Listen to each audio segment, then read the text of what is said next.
Tak kisah. Kalau dia okey. Bahagia ni bukannya datang bergolek. Kadang-kadang kita kena pilih jalan sendiri. So dalam bab-bab hubungan dan kepercayaan ni, diorang pilih arah yang mana? I lebih pentingkan siapa diri dia sekarang sebenarnya. Sebab semua orang ada masa silam masing-masing, kisah silam, you know, things that we are not proud of, benda-benda yang boleh janganlah siapa-siapa tahu. Jadi pada I, everyone has a history. Kita tak patut nak gali balik kisah silam diorang. Kita just focus on siapa diorang sekarang ni. Kalau tanya saya, kisah silam tu tak perlu kita cari pun. Sebab kita pun ada kisah silam kita sendiri. So kalau kita betul-betul sayang kan kita punya pasangan, kita nak kahwin, kita nak hidup sama dengan dia, kita kena ada positive mind untuk berubah ke arah yang lebih baik. Itu je. Kisah silam tu silam. Kisah diri yang sekarang lah, kisah dia yang sekarang. Sebab dulu kan, dulu sekarang ni lain. Sebab dia dulu dengan orang lain, kita tak naklah nak menyakitkan hati sama-sama partner kita kan. So I prefer positif lah, bahagia lah, macam tu. Kalau I ada masalah pun, I memang tak naklah fikir, baik aku maju ke hadapan je lah, macam tu. I tak kisah pun apa-apa sebab orang tak pernah kisah pasal I pun. Tak kisah. Kalau dia seorang okey. Kalau masa silam dia macam tu lah. I okay.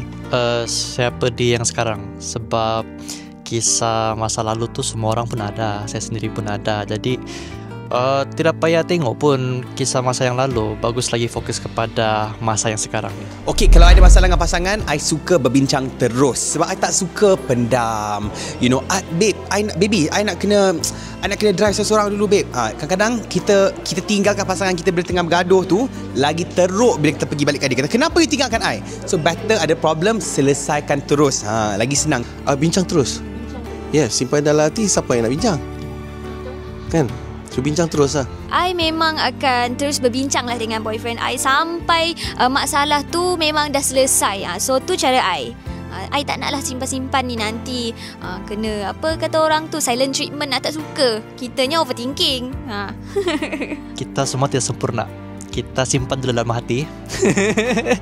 Jadi kalau macam ada something rasa masa yang sesuai tu, baru bincang sama-sama lah. Ya macam biasalah, macam kalau kita di luar masih bekerja macam tu kan, kita simpan dulu dalam hati sampai rumah baru boleh bincang. Kalau tidak, kalau kita on the spot terus mau cakap apa yang kita mau cakap tu, kita akan cakap benda yang tidak sepatutnya. So kita kena cool down dulu sampai rumah baru bincang betul-betul.